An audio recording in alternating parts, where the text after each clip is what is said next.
difficult, and it is going to be difficult.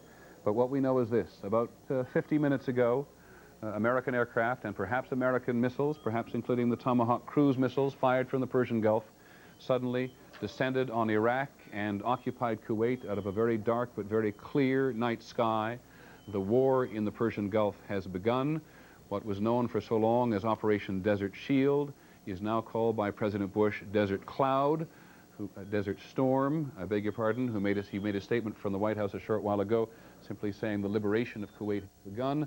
We expect to hear from the President in person to address the nation in about an hour and 10 minutes from now. We have no sense whatsoever of an Iraqi response or an Iraqi retaliation, other than in some very early reporting, the earliest reporting from ABC's Gary Shephard, that there was a fierce defense made by anti-aircraft artillery on the western outskirts of Baghdad.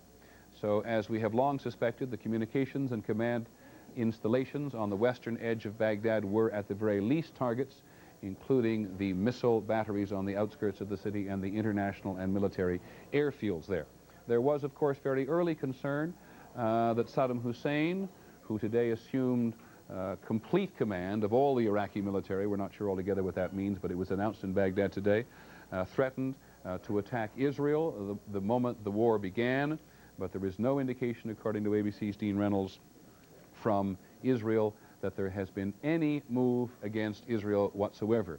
In eastern Saudi Arabia, where ABC's news offices are located, we were talking to ABC's Bill Redeker when the air raid sirens went off there, and all of the ABC News personnel and a number of the other civilian personnel, perhaps all of them, as best we can tell, adjacent to an airbase in eastern Saudi Arabia, have been told to go to air raid shelters, at least for the moment. Sirens have gone off throughout Saudi Arabia. In Riyadh, the capital, we can take perhaps a look at a map there, and in Dhahran we have known of the air raid sirens going off, but do not have a full sense as to how the civilian population is responding. On the phone from Riyadh in Saudi Arabia, which is the location of the U.S. military's high command, is ABC's Barry Dunsmore. Barry, go ahead. Well, Peter, we are not hearing any information whatsoever from the high command at the moment, although, as you pointed out, this is the spot for the Joint Information Bureau. So far, they have referred us to the White House and the Pentagon, but at some point, perhaps we will be able to get additional information. As far as the situation in Riyadh is concerned, about 20 minutes ago or so, we did have air raid sirens going. And as we had been told that we were well outside the range of aircraft, if air raid signs were to go here, it was the possibility of a missile attack. And there is some possibility that those missiles could be carrying chemical weapons. Therefore, most of the people with ABC News and the other networks who are here in Riyadh have suited up into their anti-chemical and nuclear and biological warfare suits with their gas masks handy. Those sirens that alerted us to the possibility of some kind of attack have stopped, and so at this point we are not really certain what to expect next. Barry, what happens at the moment in terms of command? Does General Norman Schwarzkopf, the supreme American commander in the region, take control, or do the Saudis have control? Well, as you well know, this has been one of the touchy issues throughout this entire 5-month running-up period. I think it's reasonable to assume that General Schwarzkopf is running the show, and I'm sure he is doing everything he can to keep the Saudis in the picture and make them part of it. But clearly, with the more than 400,000 U.S. troops here and the fact that the United States would be in the running of the attack, as it were, General Schwarzkopf can be assumed to be in command. Barry, do you have any sense whatsoever of how the Saudi Arabian civilian population has responded to the beginning of war? Can you look out your window and see anything? It's what, almost 4 o'clock in the morning? Well, it's almost 4 o'clock in the morning, and we don't see very much from the windows here, Peter. There are some people who are planning to venture out and take a look. I can tell you that today there has been, a fairly high level of anxiety, but certainly I don't think anything approaching panic. They are quite stoic about it in many cases, saying, if God wills it, they will be fine, and if God doesn't will it, they won't. I think that basically the Saudis particularly for a long, long time have assumed that this day would never happen, that somehow they would be rescued deus ex machina and everything would be fine. So it's perhaps a little premature to predict what their reaction is going to be now that war has actually begun. Okay, thanks very much, Barry. As you point out, the Saudis have been fairly calm throughout this whole thing, saying the Americans will protect us. So as Barry points out, hearing the air raid sirens in Riyadh, which is about, looking at my chart, about 616 miles to Baghdad, but less to Kuwait, about 332 miles to Kuwait. It's a very long range, as Barry Dunsmore points out, and as one of our military analysts, Tony Cordesman, has pointed out, the Soviet or even the Iraqi refined Scud missile, one of their heavy range missiles, is an inaccurate weapon over such considerable distance, and of course has a very reduced payload. That is to say how much it can carry, but when it is carrying chemical weapons, which of course is everybody's great fear in the region, it needn't be very heavy at all. Ironically, the former chairman of the Joint Chiefs, Admiral William Crowe, who knows the region so well, was saying to us some time ago the very obvious: it is not a dangerous weapon unless, of course, it lands anywhere adjacent to you. And then anything, no matter how heavy or how light its payload is obvious. Back to the White House and Britt Hume. Surfacing here, Peter, about the decision to do this, how it was made and when it was made. We're told now that the president had decided on this date, and it was set by virtue of the military's priorities, according to military priorities, several days ago, before it was clear whether there'd be some last-minute move by Iraq to comply with the deadline, and that indeed the statement that was read here tonight in the president's name was written yesterday. The president is said to have been watching news reports on the air tonight and to have seen these first reports, which may indeed, and I believe were the ones that we broadcast, and to have remarked to those sitting with him in the little study there that the air raid over Baghdad was happening just according to the schedule, and that was the first word he had heard in the sense of news reports was this evening as he was sitting in the room where he had called the congressional leaders with his top aides. Okay, Britt, thanks very much. We'll be coming back to you. It is now called Operation Desert Storm. It is an American operation at the outset, but ABC's Pierre Salinger is standing by in London. Pierre, my apologies. Do we think the British have joined this initial phase of the operation? Yes, we now have confirmation, Peter, from the British Ministry of Defense that the British are involved, that Tornado aircraft are involved in the air raids on Iraq and on Iraqi positions in Kuwait. The air raid siren here is going off again. It's a general alarm. Okay, that's an interruption from Barry Dunsmore, who is in Riyadh, who says the air raid siren is going off again. Barry, continue. I just said that the air raid sirens here in Riyadh have begun to go off again, and as I indicated earlier, the instructions we have had are to get into our suits. Which you sound like you're doing at the moment, are you? I think, well, in fact, I've got it on, and I've got my mask handy. If you feel like putting it on, Barry, it's more important that you feel that you put that on if you want to than that you talk to us. So it's your call, as always. Perhaps we'll go away from Barry Dunsmore for just a moment now and let him have a couple of moments to consider his own situation, as people throughout the Persian Gulf are considering their situation tonight. Want to talk a little bit about the difficulty of mounting a night operation such as this.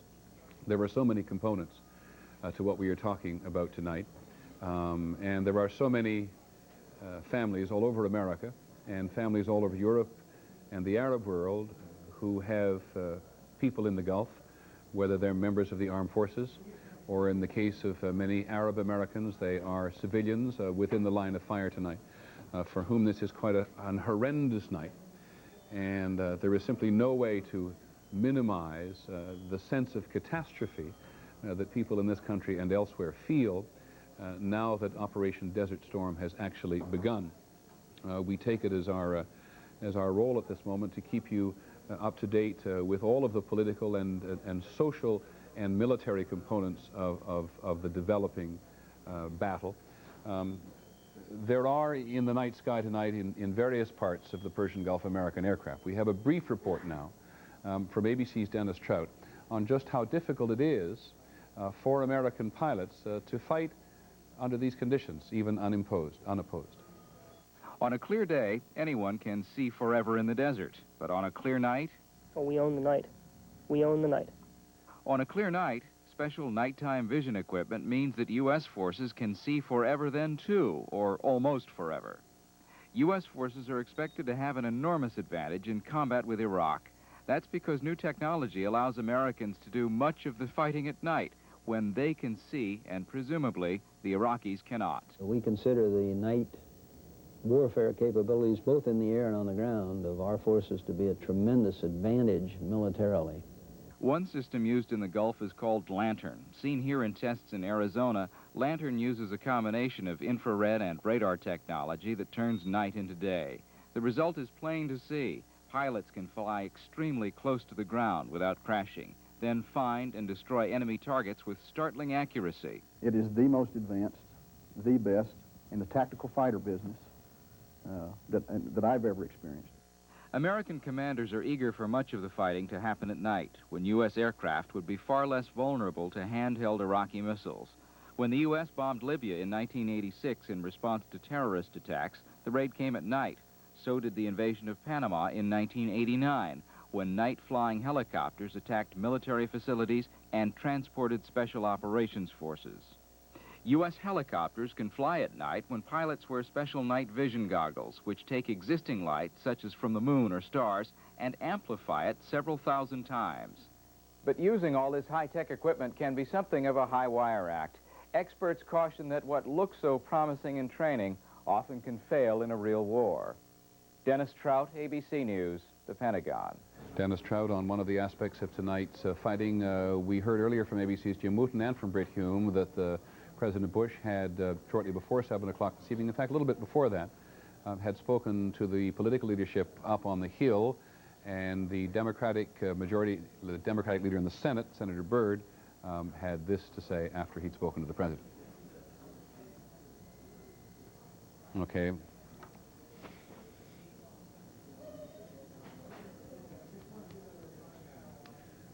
Well, we have it somewhere, and as I'm sure you'd expect in the early stages of this coverage, there is a lot bound to go wrong technically. It happens almost all the time.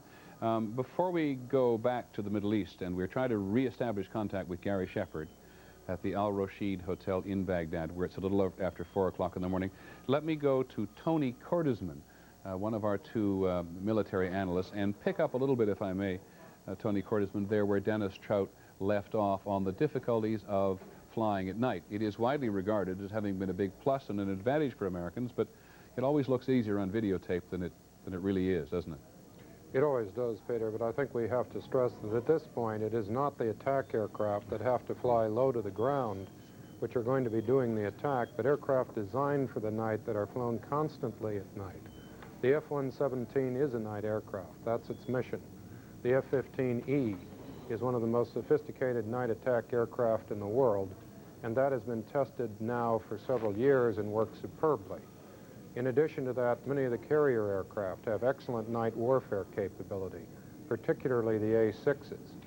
So we are dealing with aircraft flying at higher altitudes against fixed targets, where these targets are well known in general from photo reconnaissance.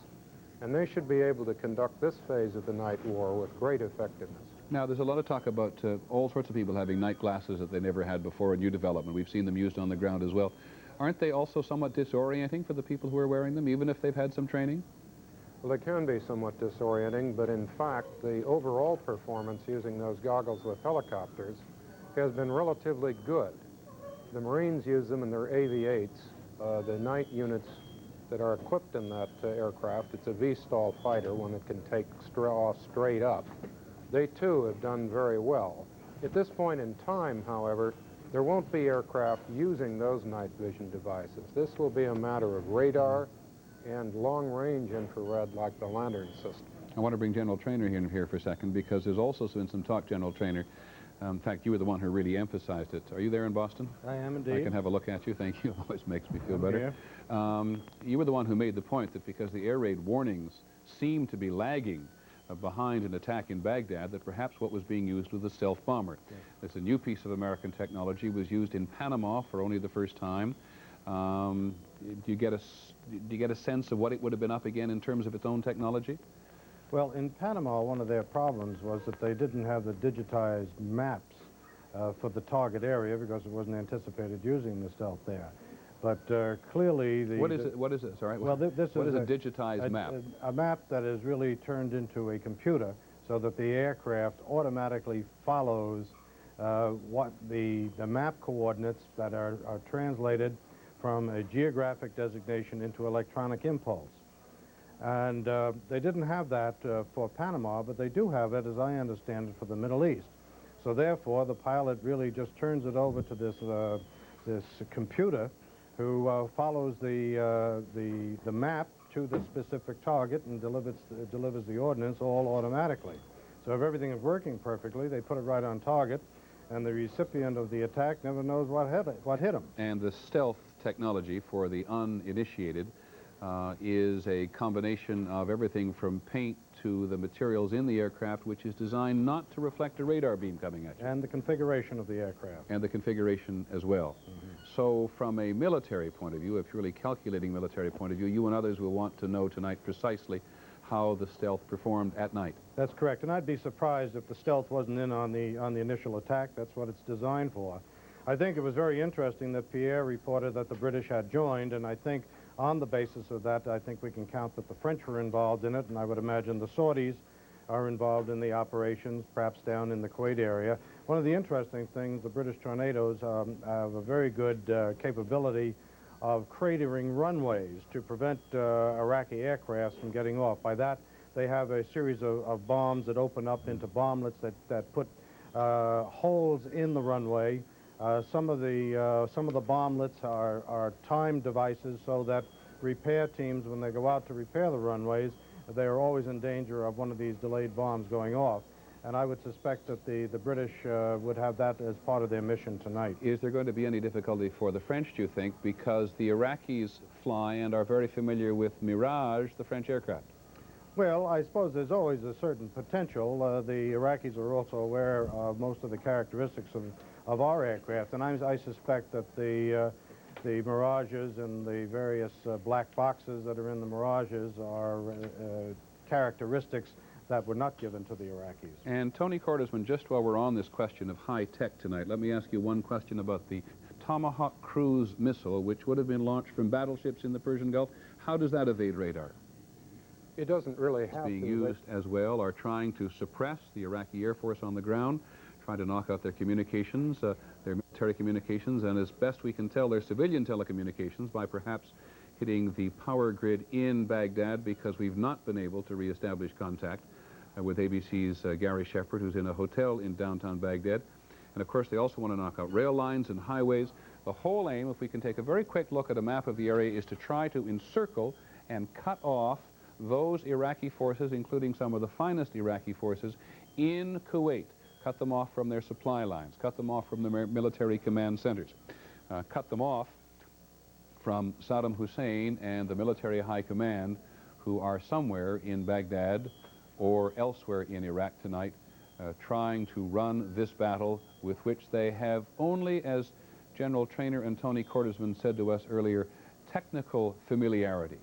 During the war with Iran and Iraq, I think it was General Trainer who pointed out when he was there, he found that all of the Iraqi military were subscribing to every single military journal that was available in the Western world, but of course they've had no experience whatsoever with the overwhelming firepower of the American and now the British and the French aircraft. Jack McQuethy at the State Department. Peter, just a moment ago we showed the black and white bomb site footage from Libya. It's interesting to note that when Secretary Baker was over in Saudi Arabia, the man who shot that footage was there with the F-111 pilots. He is going to be on a raid tonight without any question. Secondly, Secretary Baker is here in the State Department tonight. He is watching the reports as things unroll. The man who is very much responsible for putting the coalition together and making it work in these final days so that when this finally happened, the different countries would come together without a problem. At the front door of the State Department tonight, security is much tighter than it has been normally. People are coming in with cots and sleeping bags, anticipating it's going to be a long, long haul. John, you at the State Department must be as mindful as anybody how severely diplomacy failed. Diplomacy failed on the one hand, Peter, to bring about peace. I'm sure that Secretary Baker would argue that diplomacy was successful in bringing about a coalition to try and reverse what Saddam Hussein had done. First, peacefully, if he could, Baker would argue, or by force, which is of course. Assembly today, it now all seems so coincidental, doesn't it? Voted overwhelmingly for the use of force. President Mitterrand, the French president, went on television and spoke to the nation, I think for the first time in about 5 years, and explained to the French people how, in his view, diplomacy, despite all their efforts, had tried. They'd been one of the last to try with the Iraqis, and now is the time, he and the French premier said, alas, was the time to use force. The British Foreign Secretary Douglas Hurd has what may be the quote of the day from many people. The Iraqis, he said, have, for the time being, taken leave of their senses. Now, we finally found that comment from the former Majority Leader in the Senate, Robert Byrd, as he was arriving on Capitol Hill after hearing what the President had to say about the beginning of this war in the Gulf. Yes, the President called me at 6 o'clock and said within the hour, by 7 o'clock, we would attack. And I said, well, Mr. President, my Bible tells me that our Heavenly Father, who hears us in secret, will reward us openly. I'm praying for you every night. The former Majority Leader in the Senate, Robert Byrd, and in speaking of prayers for the President, you may recall that yesterday the President talked, among other people, to the chaplain of the Senate, who said a prayer for him on the television. We have no real sense at the moment of the President's state of mind within the last couple of hours anyway. Over the last 24 hours, he has been described as a man at peace with his decision, a man who slept very well. That seems to be pretty much the attitude put forward by most of the leaders of the anti-Iraq coalition, who feel, to use the President's words, that they have gone more than the extra mile in trying to bring Saddam Hussein to a political settlement without using force in the first instance. We'll talk perhaps at great length, in fact, undoubtedly we'll talk at great length in the days ahead as to Saddam Hussein's mindset, but suffice it to say that perhaps all along those people who believed Saddam Hussein could be brought to a position where he would give up Kuwait without any combat whatsoever may never have intended that all along. This astonishingly proud man, who someone observed earlier today has been turned, I think someone said perhaps very precisely, from a megalomaniac into the martyr, now has engaged in combat with what he has widely characterized as the imperialist forces of the West. He has a tremendous level of support in the Arab world, certainly, and elsewhere in the developing world, so we will take some time, perhaps, to get some clue to his thinking, but he will not, I suspect, be slow in coming forth with a message. The Secretary General of the United Nations has made a comment about half an hour ago. He, again, who tried so hard in the final days before the UN deadline, this was a UN deadline, remember, for the Iraqis to leave Kuwait, says this evening, I am not well informed, I have no details of what happened, but I think it is for me to express my deep sorrow. I can only be saddened by the beginning of hostilities. As to the President's state of mind, back to the White House and Brit. Well, Peter, a little bit more of the same kinds of descriptions we've had in recent days. The President is described here this evening as being calm and matter-of-fact as he received the early reports of this operation, sitting there with his jacket off in jacket and tie, and having remarked, and I gave you a little of this earlier, when 7 o'clock rolled around, that was the time, exactly at 7 o'clock in the east, when the shelling by American forces was supposed to start. And there's some official wonderment here about the things that Gary Shephard was seeing and hearing just before that. But sounds that the President heard and reports that he got at 7 o'clock prompted him to turn to those with him and say that it's just the way it was scheduled. We will not see the President tonight after this address, this 10 to 12 minute address that he makes. And that, Peter, for the moment, I think Oh, yes. There were a couple of questions asked about why this attack on Baghdad, with so many people there and the possibility of so much loss of life. And the answer to that from spokesman Fitzwater was, quote, "We believe that freeing Kuwait means attacking Iraqi forces and communications facilities, so we had to attack Baghdad." The question was also asked whether any consideration had been given to delaying this attack to allow some of the journalists about whom the president had expressed concern to get out of Baghdad and indeed out of Iraq. And the answer was no, and Fitzwater hastened to point out that in his conversations with some news executives today, he said he had also suggested that they try other means of leaving than the tiny handful of flights that were still leaving there as of today. So that's it for the moment, Peter. I'm sorry to give it to you in bits and pieces, but that's the way it's coming. Exactly, and that's the way it's going to be for, I suspect, the next several days at the very least, Fred. As to getting out of Baghdad at the moment, we cannot tell you how difficult it's going to prove to be for those journalists who may wish to leave. There were indeed a number of private charters which were intending to fly from the Jordanian capital Amman tomorrow morning in quite early to Baghdad to pick up those journalists and anybody else who wanted to leave, other than Iraqis, by the way, who were not allowed to leave. In fact, Iraq earlier today closed its border with Turkey. A number of Iraqis had been trying to get north to Turkey and out of the border. That, by the way, is a particularly sensitive border because the Turks have been on the alert since the very beginning, lest the Iraqis try to attack up there to divert forces in the Persian Gulf. And the border between Iraq and Jordan is also closed for all those who do not prove to the satisfaction of the Jordanians that they have the means to get beyond Jordan. You remember very early in this crisis the enormous burden imposed on Jordan by the massive number of refugees who fled Kuwait and Iraq when the American buildup first began in the Gulf. Now, that may change in Jordan if people can get out, but it's a long drive from Baghdad, certainly, to the Jordanian border or to the Turkish border. So people in Baghdad tonight, though we do not know them to be in any specific danger. We'll talk about that in a moment when we come back, but they have no way at the moment of getting out.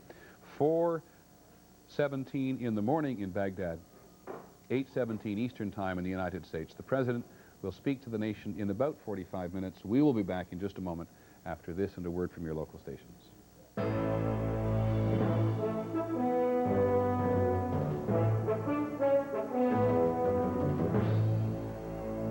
United States in the first instance, then the British, and then the French had begun an attack on occupied Kuwait and on various targets inside Iraq. What was known for so long as Operation Desert Shield, in the words of President Bush, is now Operation Desert Storm. It has been particularly difficult. It is bound to be particularly difficult for us to bring you information in a hurry from the Persian Gulf. We have lost power, very briefly, in eastern Saudi Arabia, where ABC's Bill Rediker was standing by, there and in central Saudi Arabia in Riyadh, which is the Saudi capital. Reporters and civilians have in some cases been sent to bomb shelters when air raid sirens went off. Nobody we know of, or nobody to the best of our knowledge, in either of those locations, in eastern or central Saudi Arabia, is in any immediate, should I say, nobody's been hurt.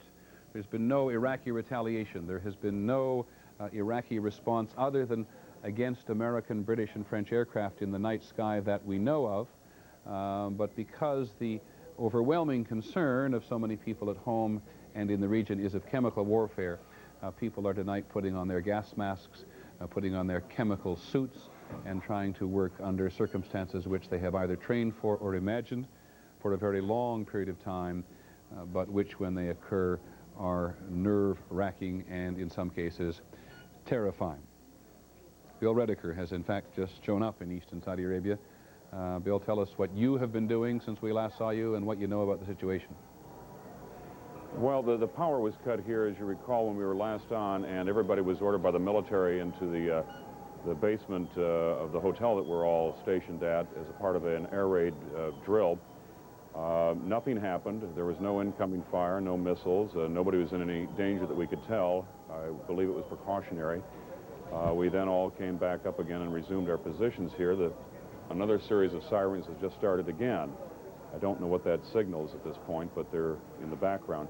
Just a few minutes ago, Peter, we saw yet more aircraft taking off and headed out of here, more fighter jet aircraft, 4 of them as a matter of fact. There were tiny lights that you may be able to notice as we show you this heading out over the skyline here in the eastern province of Saudi Arabia. The first pool report from the Air Force media pool is in, and it says that the pool was awakened at about 1 a.m. by the near continuous thunder of the fighter bombers taking off. When the pool arrived at the flight line shortly thereafter, the parking aprons that had been crowded only Wednesday night were half empty. The first wave took off during the early morning hours. Air crews walked in pairs across the concrete to their waiting planes. One Air Force, we've lost power again. Yeah, we have no way of predicting or even anticipating or even explaining why that is happening, except to tell you in part that when the war began in the Persian Gulf itself, there are a number of American military analysts we've spoken to over the last several weeks who believe that one of the intentions is to black out the whole place electronically to all but those military personnel, both in the air and on the ground, who have absolute need to communicate with one another. And of course, over Kuwait and Iraq, one of the imperative desires of the military in the very first instance is to block out all Iraqi communications. So when that happens, it does not necessarily mean that something suddenly disastrous has happened. We've just lost power in many cases. And I have someone talking in my ear, so I apologize. I lose a train of thought there. Let's go to the State Department and ABC's John McWethy. Peter, as we are watching here this evening, the State Department has very little to report at this point. Obviously, Secretary Baker is upstairs trying to pay attention to what is going on, but the State Department is out of the loop in terms of the information. One of the things that the military planners said that they were looking at was the situation with the moon. It was a new moon on the 15th of January, and military planners were looking at how many days after that they would begin to get too much light for the kind of night operations that the U.S. was anticipating trying to conduct. So that may have been one of the key decision points. It's only 2 days past that new moon. So the military was perhaps looking at that as one of the reasons for why they wanted to go as soon or after the January 15th deadline as they have. John, while I have you, because you were a military affairs correspondent for so many years, does a full moon work to anybody's advantage in terms of offense? I know it works to the Iraqi advantage in terms of defense because you can see better, but what about on offense? No, not at all, Peter. The way the American military, with its high technology, has been trained to fight is to fight in the most dark conditions that they can get. When there is a full moon, it definitely plays into the Iraqis' hands and makes it an optimum situation for them to defend themselves because they can see their targets in the middle of the night. The American forces, either the ground forces or the air forces, prefer as dark a condition as they can have because they have all the night vision capability. Okay, Jack McWethy at the State Department, sometimes Jack, sometimes John. His nickname is Jack.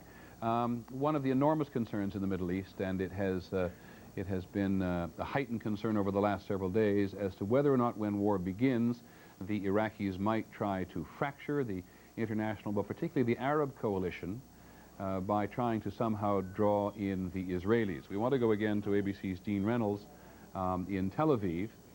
Dean, you have said, and the Israeli military command has been fairly relaxed over the last couple of days about the intervention of Iraq, but is there any sign whatsoever, because we're getting nothing anywhere else, about an Iraqi movement in any way, shape, or form as to what they might have been doing? No, Peter. Actually, let me be clear. We're in Jerusalem this evening. No, sorry, I was told Tel Aviv. The conclusion is slowly dawning on Israeli military officials here. I think it's based on informed speculation, but perhaps a little bit more. And it helps to explain what I would describe as a relaxed atmosphere around the country today. And it is their assessment that the H-2 and H-3 missile sites in western Iraq perhaps have been hit by the American Air Force and disabled. That accounts for no air raid sirens, or would account for no air raid sirens going off in this part of the world. The Israelis, of course, were acutely concerned about those missiles that threatened them and the fact that Saddam had said that Tel Aviv would be the #1 target. The feeling is within the military, although they say they cannot confirm this, that those sites perhaps have been disabled and perhaps were disabled well in advance of the word that we were getting from Baghdad Dean, that an attack was underway. Dean, I apologize we interrupt. We want to go straight away to Bill Redeker in Saudi Arabia. Bill. Peter, the sirens have been going off again, and we have a report from the Marines. They claim that a Scud missile alert has been launched.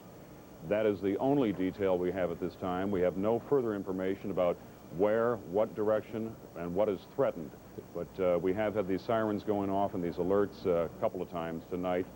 This is the action inside the hotel tonight. There have been a couple of these air warnings where people have headed down to the shelter in the basement of the hotel and put on gas masks, even though there have been no gas alerts, I should stress at this point. We are a considerable distance from Iraq, but still within that missile range. You're at about 400 miles from the southernmost point of Iraq and about 330 some odd miles from Kuwait, right?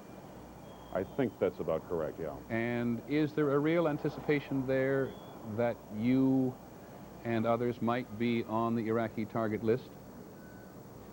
It's always a possibility, sure. We are within range, and we are near an area that could be on that target list, yeah. Tell us something about, I mean, do you want to leave right now? No, we've not heard anything, and there are a fair number of us still out here, so now there go the sirens again. I don't mean to keep asking you this question. I assume that when you want to leave, Bill, you're just going to up and leave and interrupt whatever we're doing at the moment. I'll just keep talking to you until you want to leave. What I'd like to know is about the missile defense system and the level of confidence that the military has about protecting you, obviously, and the other civilians, because you're quite close to a major civilian center there in Dhahran, but also the military airfields behind you. There are Patriot missile systems ringing this area, and that is, of course, the premier air defense system put up by the Army. It was used in Europe by the NATO forces. It's never been used in combat. It's not combat tested, but there have been several test firings of it. It's proved to be extremely accurate. This is what we were told by the Army. So there are Patriot missile systems which are designed to knock down incoming missiles or aircraft. Now, you are fairly close. I think everybody knows, it is common knowledge that you're in eastern Saudi Arabia and fairly close to a couple of well-populated areas. What are people most worried about in your region? I hesitate here because I'm a little cautious about whether or not, lest we never violate security and the guidelines that the military have set down for us. But tell me as much as you can about the civilian population that is near you and its attitude today. Well, there's a large oil community, a community of expatriate Americans in particular, and British who reside here that work in the oil industry. So there's always been a level of concern by those workers, though they've been here for many years. But they're obviously concerned. There's been a fair amount of ticket buying over the last few days for flights out of eastern Saudi Arabia. There are 3 suburb areas that have grown up around the oil industry here. And, of course, we're on the coast as well and near a major air facility. So it's a fairly good commercial center in the eastern part of the country. Anything else you want to add at the moment? Not at this point. We're just trying to figure out, I assume as everybody else is, what the level of threat may be, and it's completely unclear at this time, only that we have that earlier report that the Marines claim that a Scud missile attack has been launched. Again, no further details on that, and of course we have heard those air warnings in the past 15 minutes or so. Okay, but you go and find out, and we'll come back to you when it is most convenient to you. We want to go to London now and talk to Henry Dodds, who is a senior editor. Correct me, Mr. Dodds, if I'm right or wrong, with Jane's Defense Weekly. Am I correct? Nearly right. It's Jane's Intelligence Review. Jane's Intelligence Review, but it's all part of the same world-renowned organization that pays attention to military hardware. Tell us about the Scud missile, how far it can go, what kind of a danger it poses, and whether, in your view, given the fact that it's never been tested in battle, the American Patriot missile can defend against it. Well, the basic Scud missile doesn't have the range to reach Dhahran. So if the Iraqis have fired a missile, they would have to have fired one of their own modifications of the Scud. And even that would be at the extreme range of that missile. What that means is that the missile isn't going to be carrying a full warhead. So even if it does strike a target, it's not going to have the most devastating effect of a normal Scud fired at shorter range. Isn't the complication here, Mr. Dodd, that we tend to talk about missiles in terms of explosive capacity, but now we're talking about missiles which also have a chemical or bacteriological capability? I mean, the key question as far as any missile firing is concerned is what is the warhead going to be when that missile lands on its target?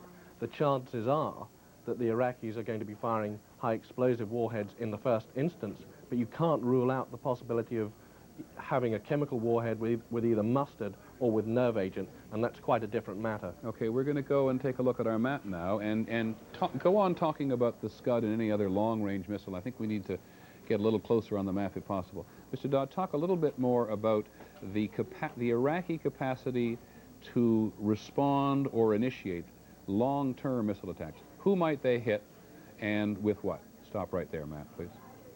Okay, if we look at the basic Scud, the Iraqis have large numbers of these from the Soviet Union. Indications are that they may have up to 500 missiles, but only about 36 launchers, and I'll come back to the point of launchers in a moment. But the basic Scud only has a range of about 150 miles. So during the War of the Cities against Iran, the Iraqis modified some of their Scuds to give them a longer range. You can see up in the upper corner of your television screen, if the cameraman will stop right there, the War of the Cities was between Baghdad and Tehran, which has just gone out of your picture on the upper right-hand side of the television screen. But that will give you some indication of the distance from Baghdad to Tehran is what, 300 or 400 miles, Mr. Dodd? I believe it's about 300 miles. All right, so looking back down on the map now, if you were firing Scuds from the western border of Iraq, you could certainly reach Riyadh or not?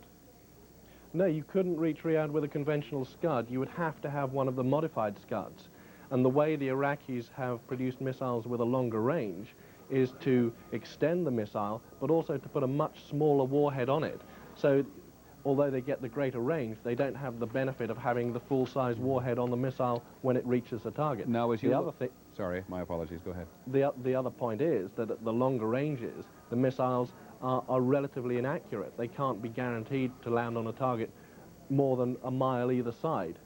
Okay, can you just briefly comment, before we go away from you for just a minute, the other weapons systems that, unless they've all been eliminated by the U.S., British, and French Air Force at the moment, that the Iraqis might be trying to get into action? Apart from the missiles, the Iraqis will be looking to get their Air Force off the ground at first light.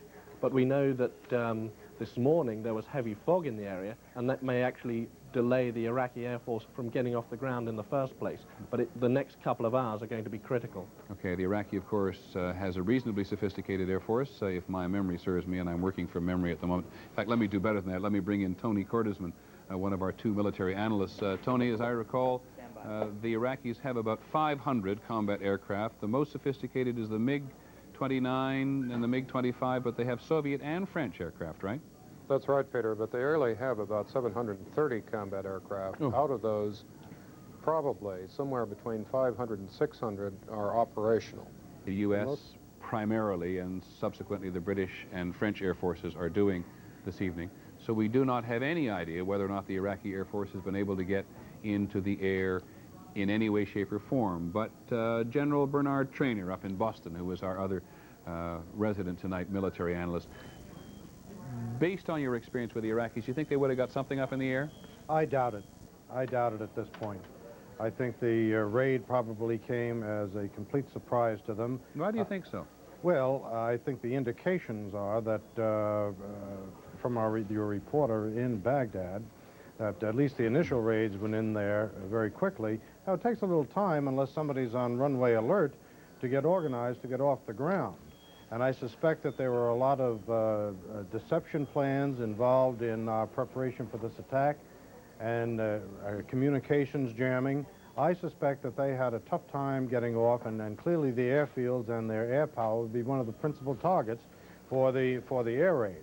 And I suspect even if some of the aircraft did manage to get down the runway, I suspect they didn't last very long. And no offense to you, General Traynor, or anybody else for that matter, but there's a certain antiseptic quality to this discussion. I guess it's bound to be that way because we're talking about the potential of military hardware to perform this evening. But give us a little broader view along the same level of, because you know the Iraqi military, what they may be experiencing as human beings both in the air and on the ground at the moment. Well, I suspect the Iraqi officers that fly those airplanes and those that control the various systems are reasonably well aware of the U.S. capability and that any attack that would come against them would be a surprise attack for maximum effect. For the most part, they've been keeping their radar systems down so as not to send out their signature, as it were, so that we would know the various frequencies they are operating on, probably also to conduct maintenance on the equipment and also to save the equipment, because they know that they don't have much in the way of spare parts. So if this operation was planned with a certain amount of deception involved in it, and then a massive across-the-board attack at all points, this put the Iraqis at a serious disadvantage, not only in terms militarily, but also psychologically. Now, I certainly would agree that there's always the case of the individual getting off or the Scud being fired, but those are going to be, in a sense, the exceptions, and for the most part, I would suspect that the intensity of this raid, which I assume is probably at this point up in the at about 1,000 aircraft at least, with some of them already back from the initial strikes, was planned very meticulously, and with the exception of the usual friction that comes with a normal military operation, was probably reasonably successful. Okay, thanks, General Traynor. Eerie almost in many respects, because we've heard no report of any Iraqi counterattack whatsoever. The only indication we've had is that report from Bill Redeker in eastern Saudi Arabia, who says that the Marines have reported to him that a Scud missile has been launched, at least a Scud missile. We have no idea where it may be going, but you heard from Henry Dodds at Jane's in London there, where it is not possible for it to go. In terms of Baghdad itself, though, we have lost contact with Gary Shephard directly in his hotel on the outskirts of Baghdad. We do get sort of sketchy reporting that what's been going on almost since Gary Shephard first saw those aircraft and the anti-aircraft coming in is a brief anti-aircraft battle, and then a lull, and then another anti-aircraft battle again. So unless the Iraqis on the ground on the western outskirts of Baghdad are simply responding to their own nervousness or the nervousness of adjacent anti-aircraft batteries, there would appear to be, and this is highly speculative, there would appear to be a repeat of the attack on the command and control centers on the western edge of Baghdad and the military airfield there, and of course the missile sites. The only sense, ironically, that is other than us talking that we have a battle tonight is Gary Shephard in the Al Rashid Hotel in Baghdad about an hour and 45 minutes ago. It does seem longer in some respects, but here's a brief excerpt from that very first report. We were talking to him, and suddenly it began to happen. Peter, I am looking directly west from our hotel now, and throughout the entire sky there are flashes of light. It appears to be some sort of anti-aircraft fire, a couple of flashes on the horizon now. Something is definitely underway here. Something is going on. The whole sky lit up with these flashes continually. Is it far in the distance, Gary? Occurring. And now we can see an obvious tracers in the sky, planes now coming toward this hotel, and flashes, the sound of flak and flares. Obviously, an attack is underway of some sort. It appears that there is tracer fire coming up from the ground. We've always known all along that the primary Iraqi strength was going to be on the ground. As I said a moment ago, that is the only indication we truly have of fighting on a first-hand basis. Now, President Bush is going to talk to the nation in about 20 minutes from now, precisely. And after that, General Colin Powell, who is the chairman of the Joint Chiefs of Staff, and the Secretary of Defense, Dick Cheney, are going to brief at the Pentagon, which will be our first full assessment of how the military campaign has gone tonight in Operation Desert Storm, as the President has called it. We can go back to Jerusalem now, to ABC's Dean Reynolds, because the Israelis, the Israeli intelligence, has already, Dean, I understand, made an assessment of at least some of the targets that have been hit. That's right, Peter. It's the targets in western Iraq, the missile sites that threatened Israel with the Scud missiles. The assessment, which I would really call more a deductive analysis by the Israeli military, is that those those missile sites have been destabilized, at the very least, perhaps even taken out during this wave of an attack by the American Air Force. Prime Minister Shamir hasn't even felt the need to go into the office. He's monitoring events at home. There has not been a state of emergency declared here. There are no air raid sirens. People have been told to stay at home, to open their gas masks, because even one missile is considered a perilous threat to the country. But for the most part, it is relaxed, it is quiet, and it is calm. What time is it You there? asked earlier. It is now 3:45 in the morning here in Jerusalem. You asked me earlier about what other Arab radio stations may have been reporting of the events of this morning. Damascus Radio, we are told, is reporting it matter-of-factly. Syria, of course, is part of the American coalition against Iraq. They are also playing some classical music, but they are not taking any particular slant one way or the other. Amman Radio, at least a while ago, was broadcasting anti-American propaganda, is what our monitor described it as, and playing nationalistic music. Riyadh Radio, which Barry Dunsmore could probably fill you in on better than I, but at least it was described a few minutes ago as broadcasting anti-Saddam commentary. Now, the Central Command of the Israeli Army has been meeting this morning to decide what to do with the Palestinians in the occupied territories. The Palestinians, of course, big supporters of Saddam Hussein. So far, there is no report of any demonstration or any clash in the occupied territories this morning, but we have heard that curfews are in place over much of the area in an abundance of caution, perhaps even some word that tanks may be brought in to keep things under wraps, to make sure that the Israeli army at this moment is not distracted by any intifada activity. Okay, Dean Reynolds in Jerusalem, thank you very much. It has indeed been an enormous concern as to what an American attack might mean throughout the Arab world.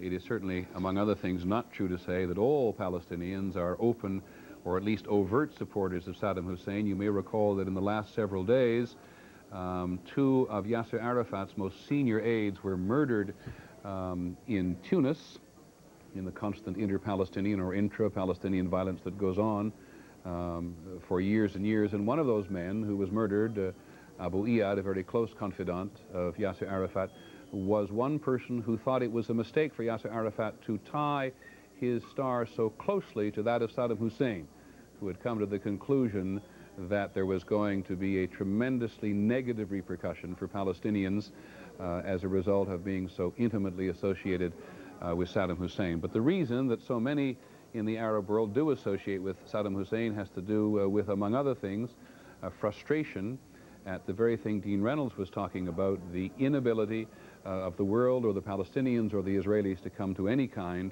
of reconciliation at all. And Saddam Hussein, in the days just before the war, of course, tried repeatedly to tie his invasion of Kuwait to some kind of progress for the Palestinians in international conference. President Bush and the other members of the international coalition balked. The president was absolutely determined. The French and the Soviets were a little more interested in convening an international conference, which of course is now that war has begun a moot point.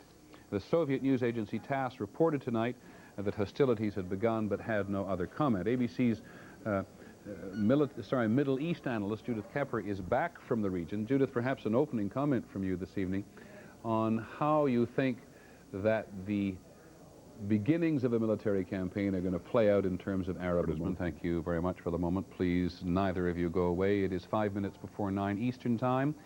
It is first light in Baghdad now. It's just 5 minutes before 5 in the morning there. And clearly many people in that capital city of 4 million people will be waking up to what so many of them in the last couple of days have made clear to Western reporters they knew were coming. In the words of one, I think it was the Wall Street Journal reporter Geraldine Brooks, who just got out of there yesterday, said there is this sort of public hope, but this private desperation as many Iraqis try to leave the capital of Baghdad and go to at least a couple of the Iraqi holy cities, where, in the words of one Iraqi speaking quite cynically about it, even President Bush would not bomb.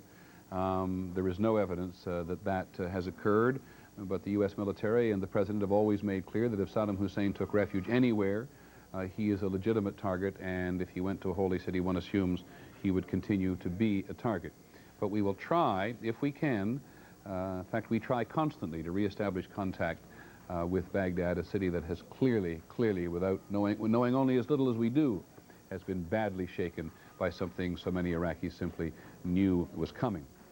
We are joined tonight by a man who comments regularly on political military affairs for us, the former chairman of the Joint Chiefs, Admiral William Crowe, is in Oklahoma City this evening. Good evening, sir. Welcome. I'd just like to know what you've been thinking over the last hour or so. Well, it's upon us. Certainly from my standpoint, which is not well informed, it's very encouraging thus far, and I certainly concur with everything I've heard Tony and Mick Traynor comment on. I would urge you to not expect too much information too quickly, and to bear the old maxim, which is quite common in the military, that first reports are not always accurate, but certainly it has gone well and started the way we intended it. And I think we can be encouraged, but we should expect a lot of this over the next few days. Well, those of us who have been talking for the last hour or so are reasonably thick-skinned, sir. Have we, in your view, made any glaring mistakes in assessing the situation up until now? Not at all. As a bystander, I'm very impressed, Peter. Well, I wasn't fishing for that. I just wanted you to enlarge a little bit on what you see or what you think as you've looked at the maps of the Middle East, how you think the campaign may have begun, or you look at the map of Iraq. If you'd like to just sort of indulge in the stream of consciousness for the next few minutes, we'll try to illustrate it for you.